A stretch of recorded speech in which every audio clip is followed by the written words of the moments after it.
ለይአጽዱ ቅድመ ርዩ ክርዳደ ወእስርዎ በበከላስስቲሁ ወአውዕይዎ በእሳት ወስርናዮስ አስተጋብኡ ውስተ መዛግብትየ።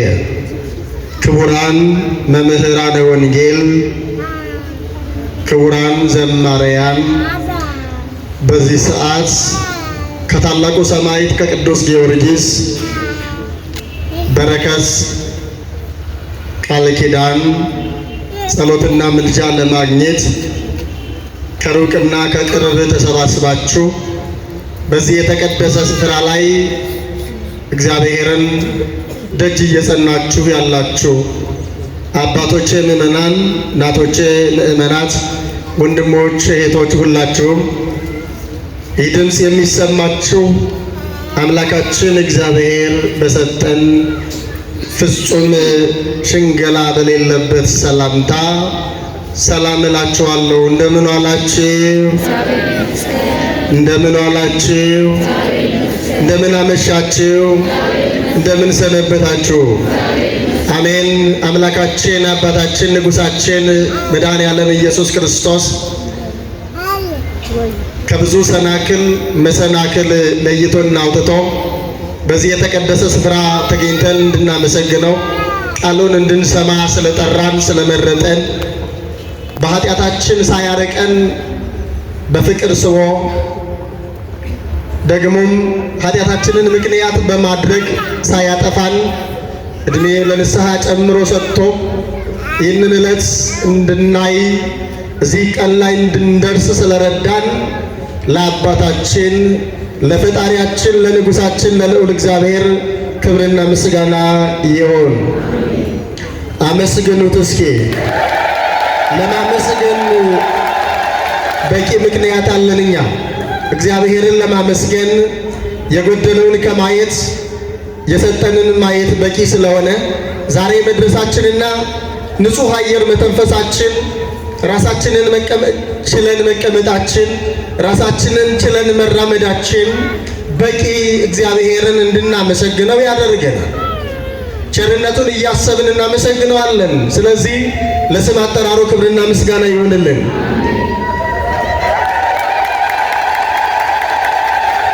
ወላዲተ አምላክ ሳግሊተ ምሕረት አቁራሪተ መዓት ሰውና እግዚአብሔር የታረቀባት ነፍስና ሥጋ የታረቀባት የዓለም ሁሉ ተስፋ የሁላችን ተስፋችን ወላዲተ አምላክ ድንግል ማርያም እንደ እናትነቷ ለእርሷም ክብር ይሁንልን።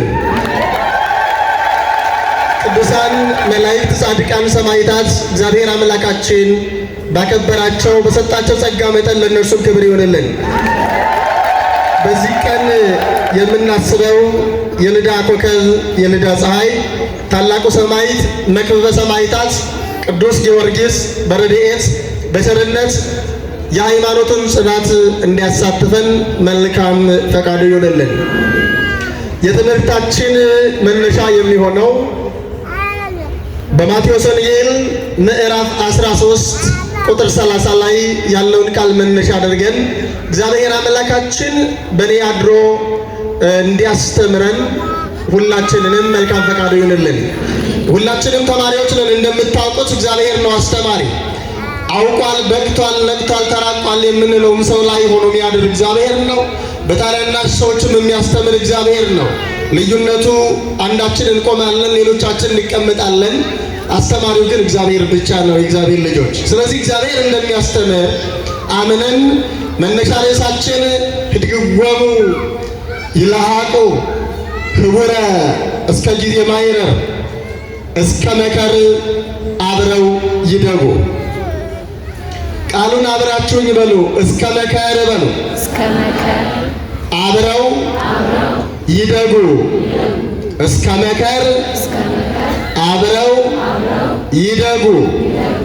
ይህን ቃል ራሱ የቃሉ ባለቤት መድኃኔ ዓለም ኢየሱስ ክርስቶስ ነው የተናገረው። የጻፈው ደግሞ ከ12ቱ ሐዋርያት መካከል ከቀራጭነት አንስቶ ለዚህ ታላቅ ክብር ወንጌልን እንዲሰብክ ብቻ ሳይሆን እንዲጽፍ ጭምር በተለይ ደግሞ የክርስቶስን ሰው መሆን አራቆ አምልቶ አስፍቶ ካስተማሩ ወንጌላውያን መካከል ቅዱስ ማቴዎስ ሲጽፍ ምሳሌዎቹን ጠንቅቆ ይጽፋል። በቤተ ክርስቲያናችን አስተምሮ በተለይ ጌታችን ኢየሱስ ክርስቶስ ካስተማራቸው ሰፊውን ትምህርት የጻፈልን የዘገበልን ማቴዎስ ነው። የጌታን ልደት ጽፎ እስከ መጨረሻ ድረስ ካረገ ከተነሳ በኋላ ያለውን በ28 ትልልቅ ምዕራፎች ጠንቅቆ ያስተማረን ማቴዎስ ነው። ስለዚህ ምሳሌዎቹን ሲያስተምር ጌታችን አምላካችን መድኃኔዓለም ኢየሱስ ክርስቶስ ነገረ ሃይማኖትን፣ የሃይማኖትን ጉዳይ፣ የመንግሥተ ሰማያትን ጉዳይ በብዙ ምሳሌዎች አስተምሯል።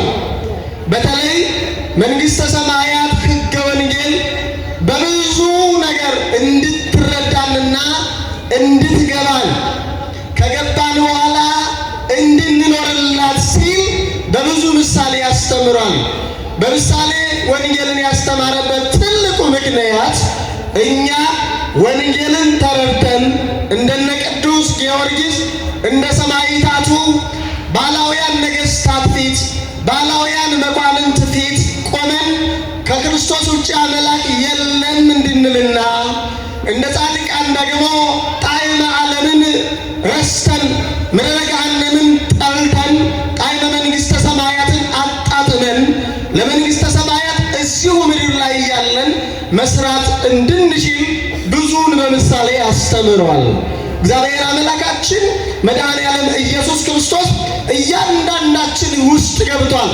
ሴቶች እንዲረዱ በእርሾ፣ ነጋዴዎች እንዲረዱትና እንዲያውቁት በንግዱ ዓለም በወርቁ፣ ጠቢባን እንዲረዱት፣ ጸሐፊያን እንዲረዱት በጽሕፈት፣ ገበሬ እንዲረዳው ደግሞ በግብርናና በዘር በሁሉም እያንዳንዳችን መቼም መሬት ላይ በሚከናወን የሰው ልጆች ለመኖር በሚያደርጉት የሥራ እንቅስቃሴ ላይ በሙሉ እየመሰለ አስተምሮበታል። ይህንን ያደረገው ግን ወንጌልን እንድንረዳ ነው።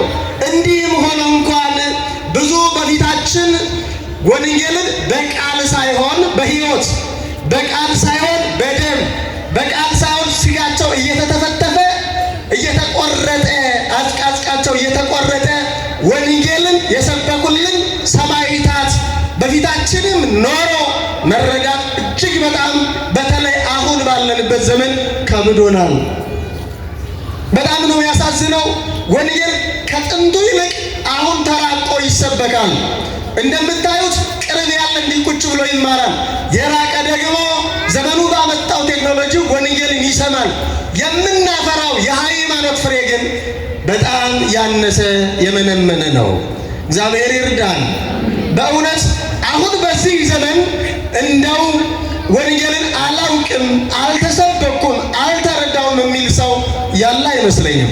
ትልቁ ዋናው የሰማዕታቱን በዓል በተለይ የጻድቃንን የሰማዕታትን በዓል ስናከብር ሰማዕታቱን ለማክበር አይደለም። እንደውም ዮሐንስ አፈወርቅ ምን ይላል? የቅዱሳንን በዓል የምናከብረው እኛ ሰማዕታቱን ልናመሰግናቸው ልናደንቃቸው አይደለም የሚፈልጉት ይላል።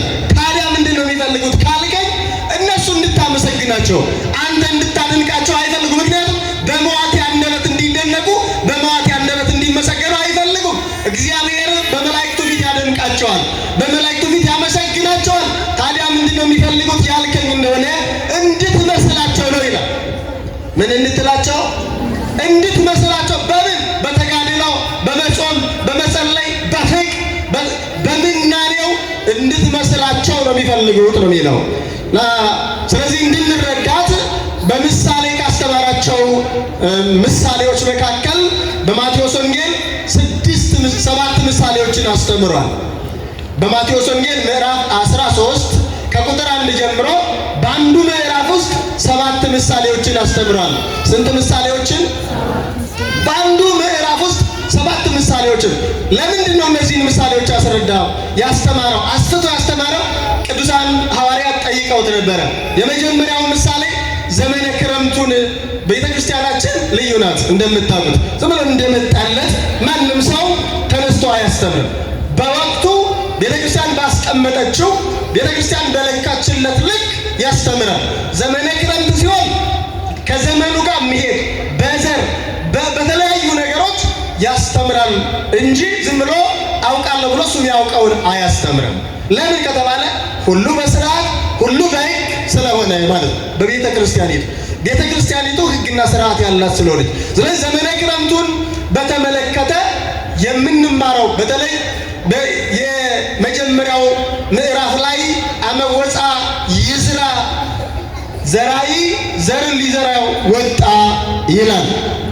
የመጀመሪያው ማለት ነው። ያንን ልክ በምሳሌ ካስተማረ በኋላ ደቀ መዛሙርቱ ወደ እርሱ ቀረብ አንድ ጥያቄ ጠይቀውታል። ቀርበው ማለት ነው። ወደ እርሱ ቀረብ ብለው መቼም የትምህርት ፍላጎታቸው የተለየ ፈክር ለነ ይሉታል። ካስተማረ በኋላ ተርጉምልን ይሉታል። ትክክለኛ እንደውም አባቶቻችን የከተማ ደቀ መዝሙር ሰምቶ ዝም ብሎ ይሄዳል ይላሉ። የምን ደቀ መዝሙር? የገጠር ደቀ መዝሙር ግን ሳይረዳ ያልፍም ይላሉ። ለዚህ አዲስ አበባ ላይ ብዙ ጉባኤያት አሉ። በዚህ በስተ ምዕራብ በስተ ምስራቅ በዓት አለች። በስተ ሰሜን ደግሞ ቅዱስ ጳውሎስ ሰዋስወ ብርሃን ኮሌጅ አለ። እዚህም በየአብያተ ክርስቲያናቱ ትርጓሜ ይሰጣል። ግን የከተማ ደቀ መዝሙር ስለሆነ ብዙ ጊዜ ይነበባል። ሰሚ አባቶችን እንዳውም ማይሸመድር ተማሪ ማይስ ተማሪ ሲሆን ሰሚኦ ለይሁር ታምረ ማርያም ላይ ትሰማላችሁ አይደል? ሰምቶ ይደረግልኛል በማለት ቢሰማ ታምሯን ሰምቶ ይሂድ ይላል አይደል? እንደ ሰምቶ ይሂድ ሆነና ወደ ማፍራቱ ወደ ተግባር መግባት አልተቻለም። እና ደቀ መዛሙርቱ ግን እነዛ አይደሉም። ይጠይቁታል። ቀርበው ጠየቁ። ለምንድን ነው በምሳሌ የምታስተምረው ሲሉት ያንን ተረጎመላቸውና ሌላ ምሳሌ ደግሞ ጨመረላቸው ይላል። ሌላ ምሳሌ ለእናንተ የመንግስተ ሰማያትን ምስጢር ማወቅ ተሰጥቷቸዋል አላቸው። ለነማ አሁን ለእነሱ ብቻ የተሰጠ ሆኖ አይደለም። እግዚአብሔር ለአንዱ ሰጥቶ ለአንዱ የሚነሳው ስጦታ ፈጽሞ የለም። እግዚአብሔር ለአንዳችን የሰጠን ለሌላችን ያልሰጠን ነገር የለም። ለሁላችንም እግዚአብሔር እኩል ነው። እማያዳላ መሬት ላይ ያለ አምላክ እግዚአብሔር ብቻ ነው። አባት እግዚአብሔር ብቻ ነው። ምንም የማያዳላ እስኪ ፈትሹ። እኔ ሁል ጊዜ የምጽናናው በዚህ ብቻ ነው። የሆነ ቦታ ስትሄዱ እንኳን አባቶች ጋር ብትሄዱ ስልጣን ያለውንና እኛን እኩል አያየም። የራሳችን አባቶች ጋር እንኳን ብንሄድ ማለት ነው ሀብት ያለውንና ድሃውን እኩል። እግዚአብሔር ግን መልክ ያለውንም የሌለውንም ድሃውንም ሀብታሙንም ወፍራሙንም ቀጭኑንም ሁሉንም እኩል የሚወድ ማን ነው? እሱ ነው። ይገባናል። ግን ፍቅሩ ምን ያክል እንደሚወደን ግን እንረዳለን። ሁለት ነገር ብቻ በሕይወታችሁ ተረዱ ኦርቶዶክሳውያን። ሁለት ነገር ብቻ፣ ሌላውን ሁሉ ተውት። አንደኛው ሃይማኖታችን ምን እንደሚያደርግልን። ሃይማኖት ለምን አስፈለገ? እምነት እሱ በደንብ መርምሩና ወቁ፣ ጠርዱት። ሁለተኛው የእግዚአብሔርን ፍቅር በደንብ ተረዱ። እነዚህ ሁለት ነገሮች ካሉ በቂ ነው። ሰማዕታትን ወደ እሳት የወሰዳቸው ሃይማኖታቸው ገብቷቸው የክርስቶስን ፍቅር ተረድተው ነው። ከዚህ ውጭ ለማመስገን ሃይማኖትና የክርስቶስ ፍቅር መረዳት በቂ ነው። ለመጾም ለሁሉንም ነገር የሃይማኖትን ስራ ለመስራት ሃይማኖትና የክርስቶስን ፍቅር መረዳት በቂ ነው። ለዚህ እኮ ነው ቅዱስ ጳውሎስ ምን አለ? ሮሜ 8:35 ጀምራችሁ ስታነቡ የሃይማኖትንና የክርስቶስን ፍቅር ሁለቱ ብቻ በቂ እንደሆኑ ይናገራል።